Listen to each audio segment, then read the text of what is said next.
Nous allons étudier le DAF Tzad et Aleph dans Masechet Baba Kama et nous reprenons quelques lignes à la fin du DAF Tzad et Amoud Bet, 6 lignes à la fin. Tador Abanan Braïta, Shortam chez Emid et Ezik. Un Shortam, donc un short qui n'a pas encore le statut de Mu'ad, qui n'a pas encore né plus de 3 fois et qui doit payer la moitié du Nezek s'il endommage quelque chose. Shortam chez Emid et Ezik, qui a à la fois tué et qui a à la fois causé un dommage. Daninoto, dine nefashot, et en daninoto, dine mamonot. On ne le juge que par rapport à la mort qu'il a causée, et non par rapport aux dommages financiers qu'il a causés. Mu'ad, chez Emit, Izik. Si par contre le shor est Mu'ad, donc c'est un shor qui a déjà une habitude d'encorner, qui a lui aussi également tué et également causé un dommage. Daninoto, dine mamonot, et chosrin, daninoto, dine nefashot. Par contre lui, d'abord, on le jugera sur l'argent qu'il doit, que son propriétaire doit évidemment à la victime, et après, on le jugera par rapport à la mort qu'il a provoquée, on le mettra à mort en second temps. Ce que nous dit ici maintenant la Braïta, Kadmu Vedan Odine Nefashot. Si par contre on a d'abord jugé le taureau par rapport à la mort qu'il a causée, En Chosrim Vedaninoto, on ne revient pas le juger après sur l'argent que lui ou son maître doit. Donc ce qu'on apprend ici, c'est que si c'est un tam, quoi qu'il arrive, on ne jugera que sur la mort qu'il a provoquée et non pas sur les dommages qu'il a causés. Si par contre c'est un short qui est moral, on fera dans l'ordre l'affaire financière, après l'affaire d'homicide, sauf si on a inversé, qu'on a commencé par l'homicide, on ne pourra pas après juger l'affaire financière. L'agma s'étonne.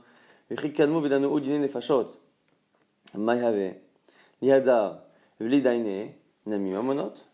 que ça fait qu'à la fin on est inversé? Même si à la fin on a inversé, on a commencé à le juger sur le meurtre, sur l'homicide. Liada, on n'a qu'à revenir, et le juger après sur les mamonot, sur l'argent. Amar Rava propose et répond. On a trouvé les chachamim du Beit Midrash de Rav qui était assis, qui étudiait, qui disait Hamani, c'est qui cette braïta? C'est Rabbi Shimon Atimni. C'est Rabbi Shimon Atimni qui dit quoi? On avait dit hier que selon Rabbi Shimon Atimni, il fallait pouvoir retrouver l'arme qui a endommagé pour que les juges puissent jauger la possibilité que cette arme ait provoqué le dommage. Les témoins, c'est une chose, mais il faut trouver aussi l'arme. C'est pour ça qu'on a parlé de even ou de egrof, de point et de pierre, que le point est quelque chose qui est visible au moment du jugement, pour voir si effectivement est-ce qu'il a pu provoquer ce dommage. Pareil pour toute chose qui a provoqué la mort, toute arme ou toute chose qui a provoqué la mort, il faut que cette chose-là puisse être vue par les juges pour qu'on puisse justement estimer si ça a pu provoquer la mort. Alma Bainan Umdana, des Bedina de Rabbi Shimon Atimni, on voit qu'il faut une Umdana, il faut un jugement des juges pour justement estimer est-ce que l'arme a pu causer ce dommage-là. La Kevan de Gamardina le Katala, et du coup c'est pour ça l'Agmar nous dit que comme le taureau, si on a commencé déjà à le juger par rapport à l'homicide qu'il a causé, il est déjà mis à mort. Et on ne peut pas à ce moment-là le jauger pour savoir s'il est apte à causer le dommage ou pas, qui est la seconde affaire, puisqu'il est déjà mis à mort et qu'on a un principe que l'homme est dîné. On ne laisse pas traîner un digne. À la base, c'est une halakha qui concerne un homme. Lorsqu'un homme est mis à mort, on doit le mettre à mort immédiatement dans la journée. On ne laisse pas traîner la chose. Et alors, pour l'homme, c'est compréhensible parce qu'on ne veut pas que l'homme souffre. On ne veut pas être mis à néoto, souffrir, savoir qu'il est dans le couloir de la mort. Donc on le fait immédiatement. Mais on exerce un Shabbat qui nous transpose cela à l'animal. Et que même si l'animal n'a pas cette perception-là de sa propre mort et de son jugement, il faut mettre à mort l'animal immédiatement. Et comme on doit le mettre immédiatement, l'Agma nous dit voilà, si on est comme Rabbi Shimon Atimni, qui pense qu'on ne peut pas juger une affaire financière sans d'abord jauger la capacité de l'arme à causer ce dommage, c'est pour la raison pour laquelle, lorsqu'on a d'abord jugé l'animal comme étant coupable d'un homicide, on doit le mettre à mort. Et comme on ne doit pas retarder, on ne peut pas laisser le temps au juge de jauger la capacité qu'il a à causer le dommage dans la deuxième affaire. C'est pour ça qu'on ne peut pas juger cette autre affaire. La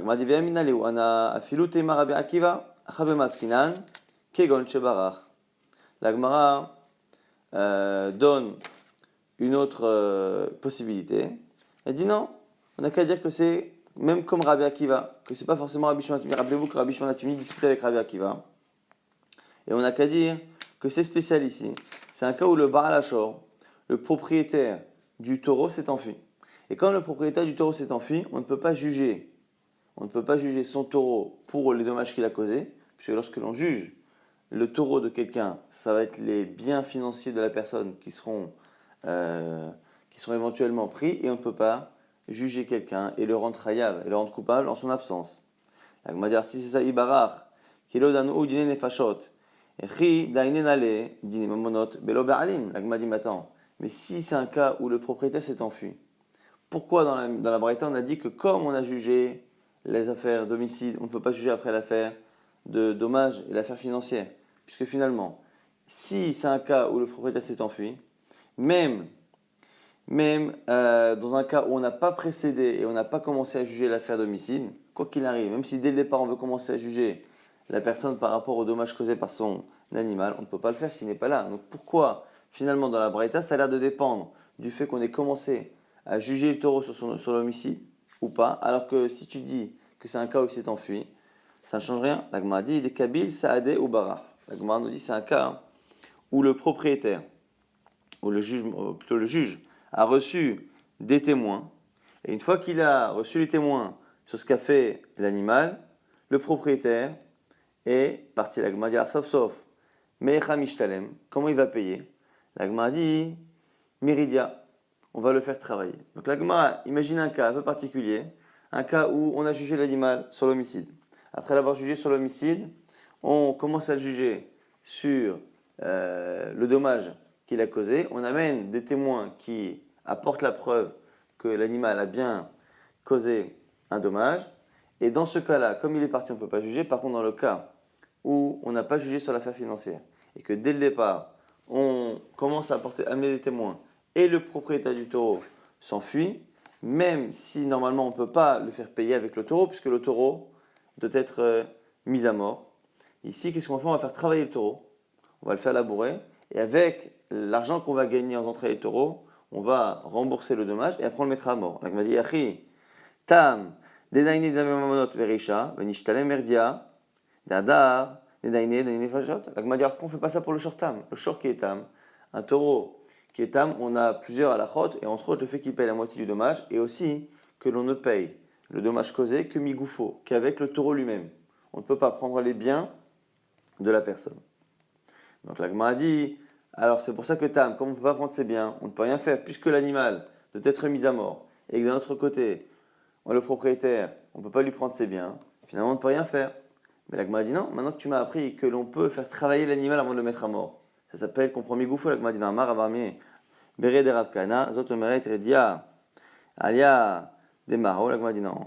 La Gemara dit que Redia, le fait de travailler, de faire travailler l'animal, ça ne s'appelle pas migoufo. Lorsqu'on dit qu'un shortam, on doit payer le dommage qu'il a causé, migoufo, avec son corps, c'est vraiment avec son corps, c'est-à-dire qu'on le vend, et avec la valeur de cette vente, de son corps, on paye le dommage. Mais par contre, le faire travailler ne rentre pas dans ce qu'on appelle la valeur de goufo de son corps. Donc c'est la raison pour laquelle on ne peut pas appliquer à tam.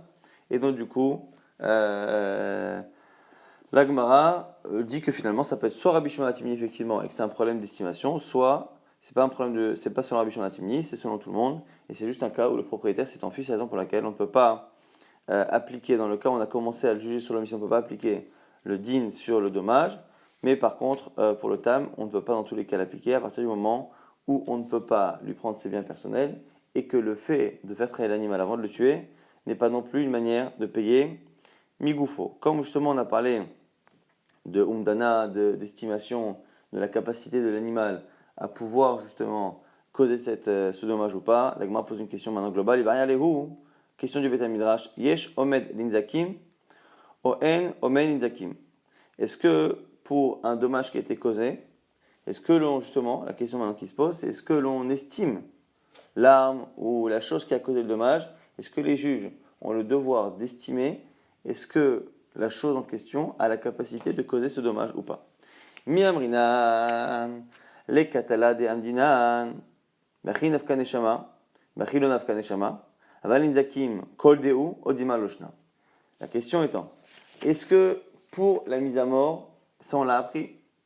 On l'a appris effectivement que pour la mise à mort, on faisait un remède, Numdana, on estimait est-ce que cette pierre, est-ce que cet objet est capable de causer la mort ou pas. La question c'est est-ce que c'est ce que l'on fait pour la mort de quelqu'un, mais pour un dommage, on ne cherche pas à savoir. On a des témoins qui montrent que tel objet a été lancé et que la personne après, on la voit blessée à cet endroit, on ne cherche pas à savoir si cette pierre, de cette manière, peut réellement causer ce dommage. C'est la question. Tashma, l'Agma propose d'apprendre avec une Mishnah que l'on connaît. Mabor sheshbo kedelamit asarat tfachim, afkol sheshbo kedelamit asarat tfachim. On avait dit dans une Mishnah au sujet de bord, au sujet d'un trou qui a été creusé par quelqu'un et qui cause la mort ou la blessure de quelqu'un, on apprenait que si déjà, on apprenait que pour tuer, il faut absolument qu'il y ait une hauteur minimum de 10 tfachim. Pareil, n'importe quel trou, pas que le bord, pas que le puits, n'importe quel trou, nechayav, la personne qu'il a creusé, que si elle a creusé 10 tfachim. Ayou protim asarat tfachim, s'il fait moins que 10 tfachim, et qu'un animal est tombé dedans et il est mort, patour, le propriétaire du trou, celui qui a creusé, est dispensé. Ou zagbo, si par contre l'animal a été blessé, hayab, il doit payer. Donc on apprend ici que 10 tfachim qui cause la mort, celui qui creuse sera responsable de la mort. Si par contre il a fait moins que 10 tfachim, ça blesse et donc il est responsable de la blessure. Pato uzak bo hayav, mailav, mimata le mala kahashib. N'est-ce pas que quand on dit moins de 10, c'est mimata le mala, c'est de bas en haut. Et mitefar adasara, c'est-à-dire que c'est de 1 tefar jusqu'à 10.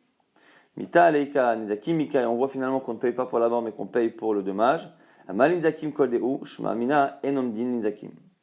Pour l'agma, pour l'instant, quand on dit à 10 tfachim, on paye pour la mort, à moins de 10 tfachim, on paye pour une blessure, l'agma sous-entend que moins de 10 tfachim, ça veut dire presque de 0 à 9, quoi. Et donc, ça veut dire que finalement, on ne se pose pas de questions, et que quelle que soit la hauteur du trou, dès que la personne tombe et qu'il y a une blessure, on le fait payer. Et donc, ça veut dire que si on ne fait pas de différence entre un tefar, 2, 3, 4, 5 jusqu'à 9, ça veut dire qu'on n'est pas omed, on ne fait pas d'umdana, on ne fait pas d'enquête pour savoir si le trou ou l'arme a pu causer cette blessure. Lo mimala les matakachashi, pas du tout. C'est de haut, tamba ve'achikama, comme ça on dit. Asara mitaika, à partir de 10, il y a la mort qui peut être provoquée. Par contre, mais asara, pourta, et lorsqu'il y a moins de 10, mais un peu, nizaki nita, mitaleka, il y a un dommage corporel qui peut être causé, mais la mort ne peut pas l'être. Ou alors là, mais malach. Et shomen nizaki mechol mide ou midi, kolecha, kolechi, des mitazka, bei ba'ainan. L'agma dit, mais tu peux continuer de penser que lorsqu'on a dit en dessous de 9, c'est en dessous de 9, en dessous de 10, je veux dire, mais un tout petit peu. Et après, en fonction de la blessure, pour une grosse blessure, on regardera si elle est 9, ça va. Pour une petite blessure, on ira jusqu'à 7, 6, mais à un moment donné, on ne va pas non plus dire qu'à un tefar, la personne a pu avoir n'importe quelle blessure. Donc du coup, la Gemara lit différemment, et de cette braïta, on n'a pas de preuve. On n'a pas de preuve qu'en dessous de 10 tefachim, pour une blessure, on accepte n'importe quelle arme ou n'importe quelle cavité pour justifier n'importe quelle blessure. Tashma, on va essayer d'apprendre maintenant à partir d'une braïta. Ikahu ala enov et simeo, quelqu'un qui frappe à son prochain sur son œil qui le rend aveugle. Alozno ve'harsho, sur l'oreille qui le rend sourd. Ave yotse ba'im l'cherut, si c'est un serviteur, il sera libéré. Kenegen aedo. Maintenant, s'il a frappé en face de son œil, ve'enoro, et il a provoqué sans le toucher, qu'il ne voit pas. Kenegen ozno ve'eno shomea. Ici, les commentaires nous disent qu'il n'a pas frappé le corps, pas frappé l'œil lui-même, il n'a pas frappé l'oreille, mais il a frappé à côté, et ça a causé un bruit, une détonation, qui, par la peur, la crainte, a occasionné le fait que la personne a perdu l'usage de ce membre. Si c'est un serviteur, il ne sortira pas, il ne sera pas libéré. Maïtama, pourquoi? La Gemara propose de dire que c'est justement grâce à la réponse à notre question que comme il faut une umdana il faut justement estimer est-ce que cette chose-là a pu provoquer.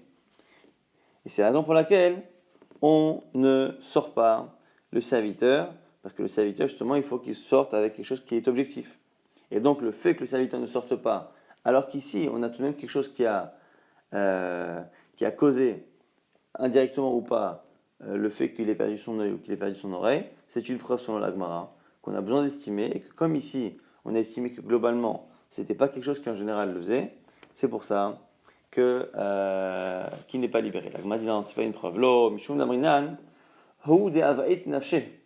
La Gemara dit non, c'est pas parce qu'on doit faire une estimation, c'est parce que ici dans ce cas-là, on estime dès le départ que c'est lui-même, par la peur qu'il a eue, qui a causé la perte d'utilité de ce membre. Celui qui fait peur à son prochain. Et à cause de cette peur qu'il lui a causée, il lui a causé un dommage physique. Patoum, il ne paiera pas dans le tribunal d'ici. Mais il sera coupable aux yeux du tribunal céleste. Ketsad, exemple. Taka veozno, vehersho, patou, celui qui a fait justement un bruit, qui a sonné ou qui a fait un bruit à côté de son oreille et qui l'a rendu sourd, il ne paye pas. Par contre, s'il lui a attrapé l'oreille, qu'il lui tape dessus, là il sera chayav parce qu'il lui a causé un dommage corporel. Donc là, ici, ce qu'on est en train de nous dire ici, c'est que finalement, on n'a pas de preuve non plus de cette braïta, hein, parce que là-bas, c'est un cas où la personne a eu un dommage qui est causé par la peur. Or, la peur, le sursaut que chacun peut avoir en fonction d'un bruit, est quelque chose qui n'est pas égal à tous, et donc, on ne juge pas quelqu'un pour avoir causé un dommage causé par la peur. Dans ce tribunal-ci, dans ce monde-ci, on ne le juge pas, mais il sera tout de même coupable. Dans l'idée, dans le fond, il est coupable, donc vis-à-vis de Dieu. Tâchement, on essaie encore une fois de répondre à cette question. Est-ce qu'on doit estimer, on estime pour une arme pour savoir si elle a causé la mort? Est-ce qu'on doit aussi estimer pour savoir si cette arme, ce trou, cette pierre, a pu causer le dommage que l'on a sous les yeux? Tâchement, on essaie d'apprendre avec une braïta. Hamishat varim obdim oto venotimlo miyad. Lorsque l'on a ici quelqu'un qui a été blessé, les Hamishat varim, les 5 choses qui sont le nezek, le dommage causé par la blessure ou le membre enlevé. On a vu ça, la souffrance, ripouille, les frais médicaux, chevet, le fait de ne pas travailler et bochette, la honte. 5 choses, on estime sur la victime et on les donne tout de suite. Et on nous dit tout de même que ripouille et chevet, donc ripouille c'est les frais médicaux, chevet c'est le jour de maladie.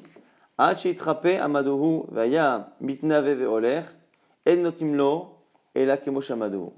Et on nous dit que dans le cas où on lui a estimé un certain nombre de jours,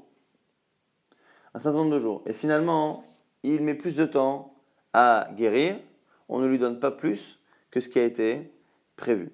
Amadou veivri notimlo kol ma shamadohu shmamina yesh omen nezakim lagmara. Et on continue, on nous dit quoi? Et le cas inverse également, dans le cas où on lui a estimé 10 jours de frais médicaux ou 10 jours de chômage technique, et que finalement il a guéri avant, on ne lui enlève pas les jours finalement où il est en bonne santé. Donc on lui a payé pour 10 jours, si finalement il est guéri au bout de 7 jours, il ne rembourse pas les 3 jours.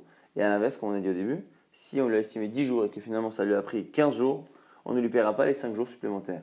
On s'arrête à ce que l'on a estimé. La Gemara dit, Shmamina, Yeshoven Nizakim. Tu vois bien que c'est l'estimation qui compte et donc on fait des estimations pour les Nizakim. La Gemara dit non. La Gemara dit, les Meimar Gavra, Kamal Iksar, Mihamaka, Kamal Omixar, Lokami Ba'ilan. La Gemara dit non. Ça, savoir, estimer combien une personne doit être soignée, combien une personne doit s'arrêter de travailler, ça c'est sûr. La question ne se pose pas. C'est hors sujet ce que tu rapportes. La braïta que tu rapportes, elle est par rapport à Ripouille Chevet. Ripouille Chevet, on sait très bien que les frais médicaux et les jours chômés, on est obligé de les estimer. Donc cette question-là, est-ce que l'on estime les frais médicaux et les jours chômés? C'est pas une question, on le sait très bien. Mais la question qu'on te pose nous, c'est est-ce que lorsqu'il y a une blessure, est-ce que l'on regarde l'arme ou la chose qui a causé la blessure pour estimer si elle a pu la causer? Donc Madame dit ça, c'est sûr qu'on estime les frais médicaux et les jours chômés. Kika la question que je te pose, c'est les mêmes ça, l'objet, Yavid, Hainizka, Olo, est-ce que cet objet peut provoquer ce dommage ou pas? C'est cette question qui reste toujours entière. Tashma, la Gemara essaie encore une fois de répondre avec une braïta. Shimon Atimni Omer, Maïgrof Meyuchad, Shemasur la Eda, Velaedim, Af Kol, Shemasur la Eda, Velaedim, Shmamina, Yeshomed, Linzakin. On a ici une braïta, donc une braïta qu'on a vue justement, et qui en fait, on aurait pu l'apporter depuis le départ, mais la Gemara a essayé de rapporter d'autres enseignements par ailleurs qui étaient plus némanim. La Gemara rapporte finalement cette braïta, et donc au nom de Rabbi Shimon Hatimi, au moins, Shimon Hatimi lui pense que quoi? Que Maïgrof Meyuchad, Shemasur la Eda, de la même manière que le point est présent pour pouvoir estimer que il a bien causé ce dommage, pareil pour la pierre, il faut donc du coup qu'il soit présent, que la pierre ou que l'arme, l'objet qui a causé le dommage, soit présent justement pour que les témoins et plus que les juges surtout puissent estimer s'il a bien causé cette perte, ce dommage. Et donc c'est la raison pour laquelle on apprend ici que Shmamina Yesh Omed Nizakim, effectivement, en tout cas selon Rabbi Shimon Hatimni, Yesh Omed Nizakim, on doit bien effectivement juger si l'arme ou l'objet a bien provoqué ce dommage. Amar, maintenant on nous dit Amadhu ve'ivri notimlo kol ma shamadhu. On avait vu il n'y a pas longtemps que si on lui a donné 10 jours de frais médicaux, que finalement il n'a eu besoin que de 7 jours, on le laisse. Il m'a dit mais c'est aller les Rava, ça confirme ce que dit Rava. Pourquoi? D'Amar Rava, Hayman, d'Amdou les Kule Yoma. Les Palgadeux, mais celui à qui on estimait qu'il sera alité pendant une journée, et que finalement il n'a été alité que la moitié de la journée, le Ka'avin Avita, et qui a travaillé, Yavinane de Kule Yoma, Min Shemayu de Hamelea. On lui paye quoi qu'il arrive le jour entier de chômage, même s'il a travaillé l'après-midi. Pourquoi nous dit Rava? Parce qu'en fait, normalement, il aurait dû rester au lit un jour, si on estimait que c'est un jour, c'est que c'est un jour. Et c'est Minashamaim Sakajoukou qui a eu piqué de lui et qui l'a guéri avant. Et donc, il n'y a pas de raison à nous qu'on lui enlève finalement ces gens-là. Donc la Gemara nous dit que ce qu'on a vu dans cette braïta est confirmé, enfin pas confirmé, confirme plutôt ce que pensait Rava, qui avait l'air a priori de ne pas connaître cette braïta, ce qu'il l'a dit en son nom, mais en tout cas il est confirmé par une braïta. On avait dit dans la Mishnah Rakak ve'giabo arok ve'avir talito mimeno mishalem arba'a me'odzuz. On a dit dans la Mishnah qu'il y avait certains cas où la honte provoquée était estimée à 400 zouz. On paye 400 zouz le cas où il lui a craché dessus, le cas où il lui a enlevé son vêtement supérieur. Amar Favar Papa nous dit Loshanu et là Bo Aval Bevigdo Lo. Nous dire à Papa que tout ce qu'on a dit dans la Mishnah, c'est sur lui-même lorsqu'il lui a craché et que le crachat est arrivé sur la chair de la victime. Aval Bevigdo Lo. Mais s'il lui a craché sur son vêtement, c'est pas de ça que parle la Mishnah. La Gemara dit Veneive Kibayesh. Bidvarim, la Gemara m'a dit attends, même s'il ne lui a pas craché sur son corps, il lui a craché sur son vêtement, ce qui veut dire qu'il n'y a pas fait honte corporellement, mais il lui a fait honte sans toucher son corps, puisque ça a touché ses vêtements. Et donc la Gemara a dit ça devrait être comme Biyesh Bidvarim, celui qui fait honte à quelqu'un avec des paroles. Physiquement, il ne l'atteint pas, mais il lui fait honte non pas par un geste physique, mais par des paroles, ça devrait être pareil. La Gemara a dit Amre Bemarava, justement en Israël on disait quoi? Mishmei de Rabbi Yossi Baravin, au nom de Rabbi Yossi Baravin, Zot on de là on déduit Bisho Bidvarim Patou Miklum, que celui qui fait honte à quelqu'un par la parole est dispensé de payer. Donc on apprend ici que même si évidemment par rapport au tribunal céleste et par rapport au fait que ce soit autorisé ou pas, on est certain que le fait de faire honte à quelqu'un par la parole c'est très grave. Mais ce qu'on apprend ici, c'est que pour le tribunal humain, payer une honte, on ne paye une honte que si la honte c'est matérialisé par une atteinte physique. Donc on a dit le fait de le blesser ou le fait de lui frapper l'oreille, le fait de lui faire un coup, n'importe quelle chose qui se matérialise par une action physique, un contact physique et qui fait honte, rentrera dans bochette. Mais par contre, bochette, alors qu'il n'y a pas de contact physique, donc bochette par la parole ou bochette par un crachat qui ne touche que le vêtement et qui ne touche pas la personne, on ne fait pas payer bochette. C'est ainsi que la Gemara conclut cette halakha de la Mishnah. On avait dit après, dans la Mishnah, après avoir donné l'estimation de la valeur de chacune des hontes, la Gemara dit après, la Mishnah avait dit Akol lefi kevodo. Tout dépend du kavod, de l'importance sociale qu'a la victime. La Gemara dit Baeleu. Tanakama, les kula kama ou les homa kama. Quand on a donné les estimations, et que vient après Tanakama dire que tout dépend du kavod de la personne, tout dépend du statut social de la personne. Et ce qui vient dire que, en fonction du statut social, on peut payer plus que ce qu'on a vu dans la Mishnah, ou payer moins que ce qu'on a vu dans la Mishnah. Le Kula, il est venu pour donner des sommes moins importantes ou la Humra. La Kula Kama de Ka'ani de Loba et les Mishkal Kuleai. Est-ce qu'il est en train de dire qu'il y a des pauvres qui ont un statut social qui va faire qu'ils reçoivent moins d'argent que ce qui est marqué dans la Mishnah? Odima, la Humra Kama, ou peut-être qu'il veut être mahmir en disant que tout dépend de la personne, c'est-à-dire qu'il y a des riches qui doivent être rémunérés plus. Des Karaché, des Ba'el et Mitav, les faits qu'il y a des riches qu'on doit rémunérer plus. Tashma Lagmara répond en disant Medikama, Rabbi Akiva, Philo, Anim, Shebe Israël, Roimotam, Keilu, En Benechorin, Shadominir Seem. Tu peux comprendre Tanakama en regardant la suite. Rabbi Akiva dit après que tous les Bnei Israël sont des riches, même les pauvres qui viennent en Israël sont des riches qui se sont un peu appauvris, mais qui ont encore un statut social important qui fait qu'on les paye de manière importante. Pourquoi? Chez Ben Avraham Isaac Yaakov, parce qu'ils sont tous les fils d'Avraham Isaac Yaakov. Shema Mina, de là on déduit que Tanakama, la Kula Kama. Que Tanakama, il venait s'exprimer justement la Kula. C'est-à-dire que, puisque Rabbi Akiva vient nous dire que même les pauvres, on les paye comme des riches, c'est-à-dire que celui qui était avant venait dire que non, les pauvres, on les paye comme les pauvres. Et donc, ce qu'on apprend ici, c'est que dans la Mishnah, on a donné des valeurs. Rabbi, le Tanakama est venu dire que pour les pauvres, ce sera moins que ce qu'on a dit. Et vient Rabbi Akiva dire non, il n'y a pas de différence, pauvre ou pas pauvre, tout le monde a le même statut, tout le monde est fils d'Avraham, Isaac et Yaakov. Shema Amina Lagma conclut effectivement que sur le Tanakama, on venait nous apprendre que dans la Mishnah, ce qu'on apprend ici, on l'avait dit à l'époque quand on a étudié la Mishnah, c'est que finalement les sommes qui sont marquées dans la Mishnah sont des sommes pour des gens assez riches, assez importants. Et là-dessus, justement, on a une marloquette. Selon Tanakama, ça ne parle que des gens importants, mais les pauvres sera différent. Selon Rabbi Akiva, puisque dans tous les cas, tout le monde en Israël a le même statut, qu'ils sont tous fils d'Abraham, Isaac et Yaakov, cette Mishnah concerne finalement tout le monde, que tout le monde a le statut d'un riche. On avait dit dans la Mishnah, Maaseh Bechad, Shepara Rosh Haisha, on avait dit c'est l'histoire d'un homme qui avait dévoilé la chevelure d'une femme et il avait été jugé qu'il devait payer 412 et il avait dit laissez-moi le temps. Et entre-temps, il y a eu cette histoire que cette femme était revenue chez lui et avait dévoilé ses cheveux, ainsi de suite. Mais la Gemara s'étend déjà Birklal. Mi Avinan Zman, depuis quand on laisse quelqu'un le temps de payer? Et Amar Rabbi Chanina, pourtant Rabbi Chanina nous dit En notim Zman Chavalot, lorsqu'on a blessé quelqu'un, on doit le payer immédiatement, on ne laisse pas de temps au coupable pour payer.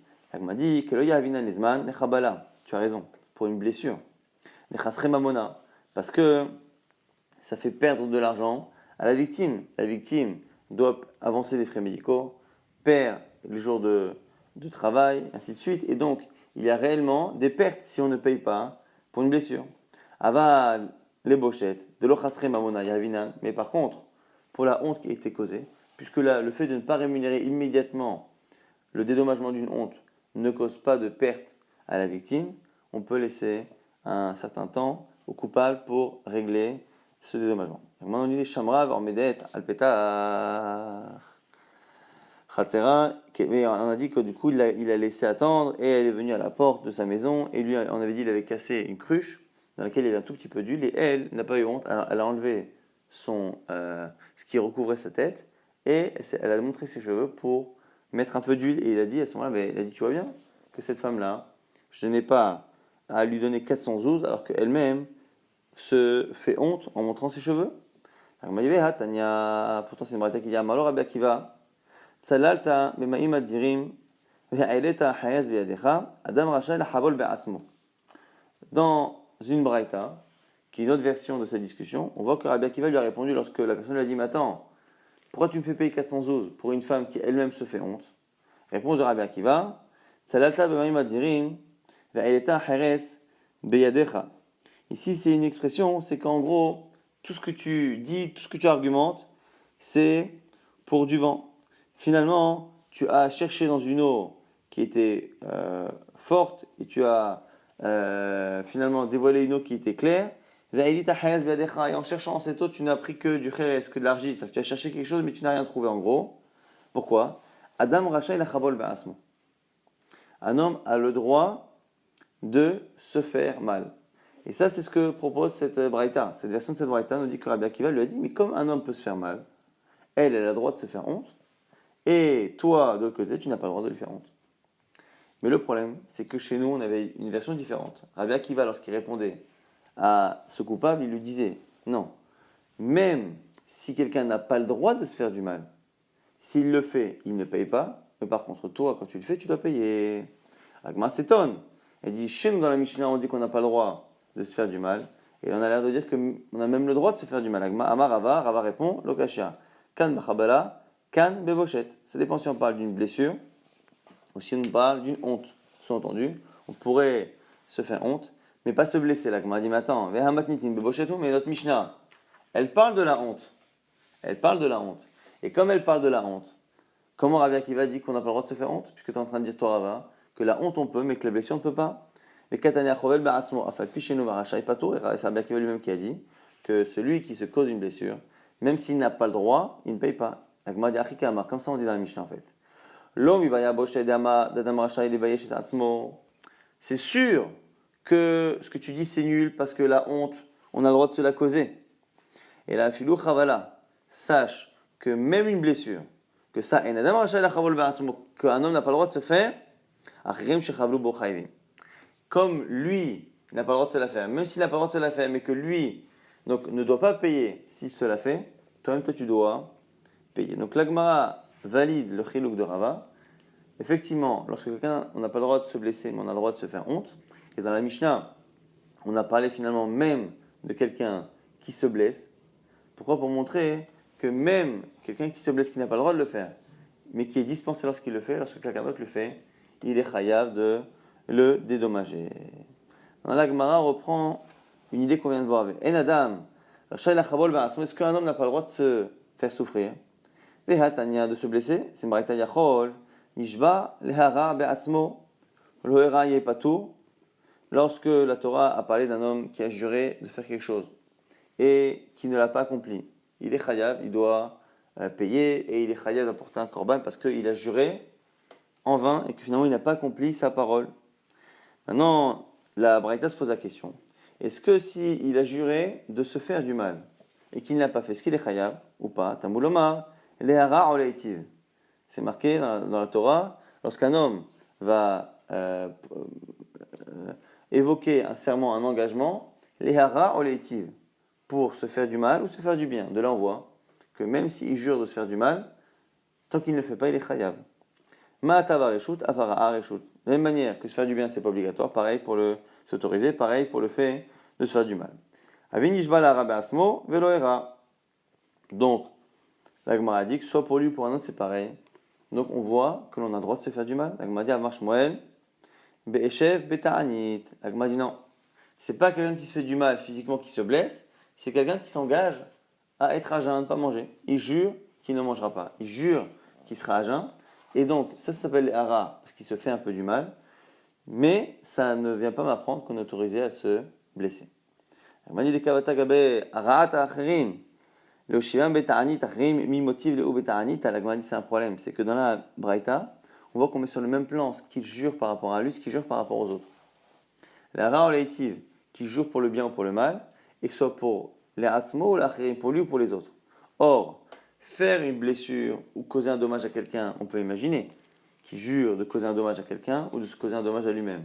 Mais si finalement, quand on parle par rapport à lui-même, c'est le fait de s'engager à jeûner, est-ce qu'on peut imaginer même les haras pour quelqu'un d'autre qui disent je jure de le faire jeûner? Ça n'a pas de sens. La Gemara dit in aussi.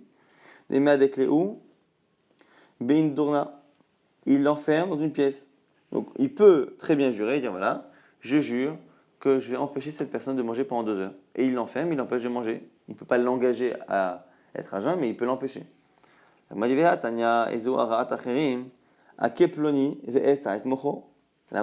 dit maintenant, pourtant une braïta qui dit que lorsque dans la Mishnah, braïta, on a dit qu'il jure de faire du mal à quelqu'un, c'est du mal physiquement, je vais le frapper, je vais lui fracasser le crâne. Et là, la Gemara dit c'est forcément une marloquette Tanaïm. C'est une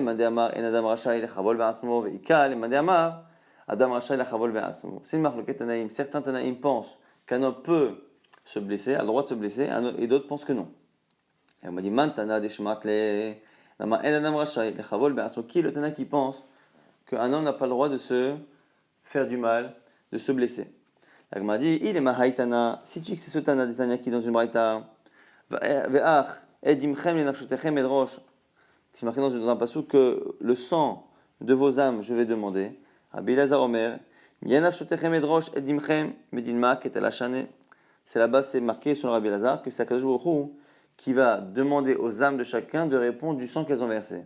Il m'a dit, mais là-bas, ça parle de quelqu'un qui se met à mort ou qui provoque la mort, pas une blessure. Et la haïtana, alors peut-être que c'est l'otanya mekarim à la mette. On a le droit on a une mitzvah de déchirer un vêtement lorsqu'on apprend la mort d'un proche.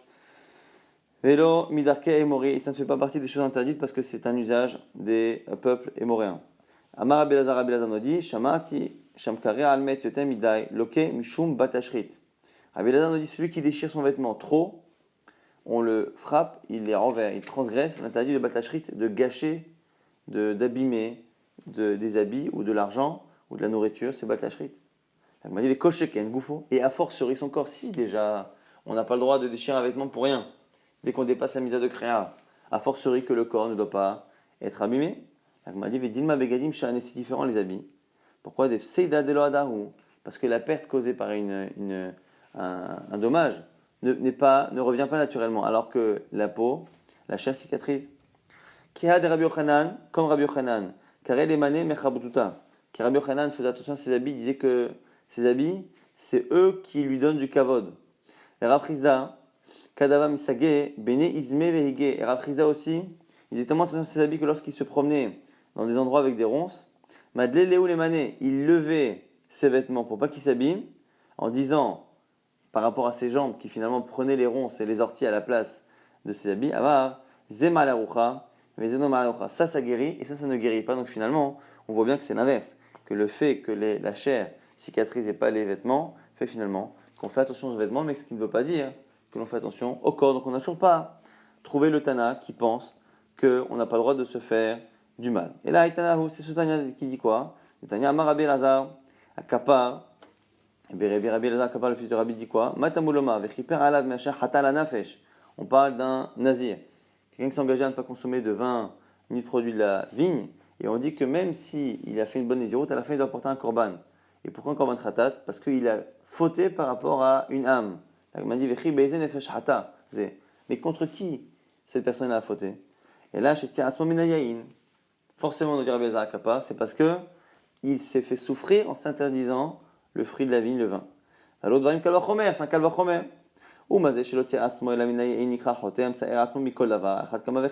Si déjà celui qui ne fait que s'interdire la vigne est considéré comme étant quelqu'un qui fait souffrir son corps, a fortiori, celui qui fait souffrir n'importe quelle partie de son corps, justement, qu'à fortiori qu'il est chayav. Donc on a trouvé le Tana qui pense que, donc c'est Marloket Tanaïm, et on a vu le Tana, Rabbi Elazar Kapar, qui pense que on n'a pas le droit de se faire souffrir. Certains pensent qu'on a le droit physiquement de se faire souffrir, donc c'est une Marloket Tanaïm. On a vu une question de l'agma qui a été résolue. Finalement, Yesh, Omen, Izakim, de la même manière que l'on doit estimer si une arme a pu causer la mort de quelqu'un, on doit également, lorsqu'il y a un dommage, estimer est-ce que le fossé, est-ce que la pierre, est-ce que l'arme a pu provoquer une blessure comme celle-ci. On a vu également un chidouche qu'au sujet de la honte qui était provoquée par un geste, il n'y a que la honte provoquée par un geste sur le corps de la personne qui va provoquer un dédommagement de bochette. Si par contre il a frappé sans toucher son corps, ou craché sans toucher son corps, ou que c'est des paroles qui ont blessé et humilié la personne, il n'y a pas ici de rémunération de bochette. On a vu que dans la Mishnah, on avait une marloquette. C'est sûr que dans la Mishnah, les valeurs qui ont été données pour les hontes, c'était des valeurs élevées pour des gens riches, mais est-ce qu'encore une fois, pour les gens pauvres, c'est moins? C'est ce que Tanakama pense, selon Rabbi Akiva. Tous les béné Israël ont un statut de riche, puisqu'on est tous descendants d'Abraham, Israël et de Yaakov. Et voilà, on continuera à la fin du DA si Dieu veut, au début du DA de demain.